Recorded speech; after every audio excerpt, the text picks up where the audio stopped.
Kerajaan negeri pada hari ini telah pun memutuskan supaya rumah yang 80,000 ke bawah ini tidak dibenarkan dibuat dalam bentuk rumah pangsa ataupun walk-out apartment, dan mestilah dalam bentuk rumah teres, landed property.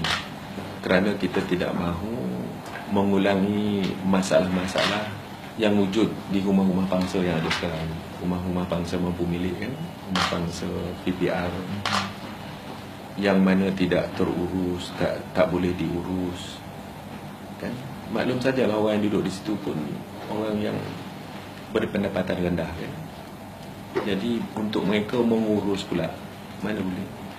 Kerana bila ada Joint Management Corporation ini, JMC ini, dia setiap orang kena bayar setiap bulan.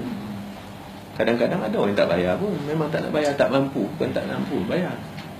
Macam rumah PPR, macam di Sri Perdana, di Taman Yasmin tu, kan, kebanyakan mereka pula ada penerima JKM, penerima Batu Mat. Jadi rumah tu memang diurus oleh PBT dan juga kerajaan negeri. Jadi rumah-rumah mampu milik private ini, untuk kita tidak mengulangi masalah-masalah ataupun tidak mahu memindahkan masalah-masalah ke tempat-tempat baru, makanya dasar untuk tidak membenarkan rumah mampu milik type A ini dibina dalam bentuk rumah pangsa, kita laksanakan. So ini adalah jangka panjang kita. We don't want to create another slum area. Kita tak mahu membawa masalah-masalah masyarakat di tempat yang baru. Kalau rumah teres tu dia boleh jaga dia punya rumah. So ini dasar perumahan, dan dasar perumahan kerajaan ini sebenarnya amat berjaya.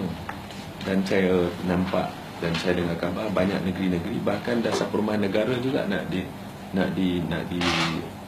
dipinda juga. Alhamdulillah, ini merupakan satu jaminan kepada semua penduduk di Negeri Sembilan bahawa pada satu ketika akan ada rumah yang mampu dimiliki oleh mereka. Cumanya mereka nak beli yang 80,000 rumah, ataupun mereka nak beli yang 250,000 ataupun 400,000. Terpulang kepada kemampuan masing-masing. Tidak timbul soal kalau tak beli hari ini, besok rumah akan naik. Tidak timbul soal kalau kita tak beli tahun ini, tak akan ada lagi rumah yang berharga sebegitu. Kerana dasar kita dah capkan harga dia. We put a shilling price dah. Tak macam dulu dasar perumahan negara, they didn't cap the price. So up tu pun maju lah. Makin lama tinggi, betul. Lalah orang tak mampu nak beli. But dasar perumahan kerajaan negeri ini adalah dasar yang menetapkan harga dengan spesifikasi rumah dia sekali, ya. Rumah dia mestilah buka je tak boleh kurang daripada 900 kaki persegi, mesti ada 3 bilik, 2 bilik air.